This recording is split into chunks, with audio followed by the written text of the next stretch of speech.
Sama pala si Marco dito.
Thousand years later. Okay guys, ito nga pala yung ginawang gupit ng tinuturuan natin na pamangkin ko. At ang gupit nga pala ng pinsan niya, barbers. At ipapakita ko sa inyo yung ginawang gupit ng ating batang... Okay guys, sama pala si Marco dito. Ito na client at gawin kong pinsan. Yan guys papakita ko sa inyo yung ginawa niyang gupit sa kanyang pinsan. At kahit paano, meron siyang korte at mulma. Guys, tututo ko sa inyo yung ginawa ng gupit ng pamangkin ko.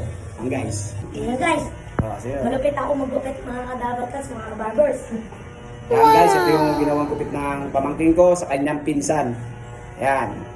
Hindi pa siya masyadong pulido. Pero kahit papano, bibihira to sa 10 years old. Gantong paggawa ng gupit na ganyang edad lang. Ayan. Bale, itong gupit niya, tatapusin ko na lang kasi hindi pa siya marunong mag-ahit. Ayun yung gupit niya. Okay. Guys, at ang ako Andre na tawagan sa gupit ako ng pinsan mo. Ang dami ko pang pwede pagkakasya. Pinsan, maganda ba ang gupit ko? Okay. Thank you po.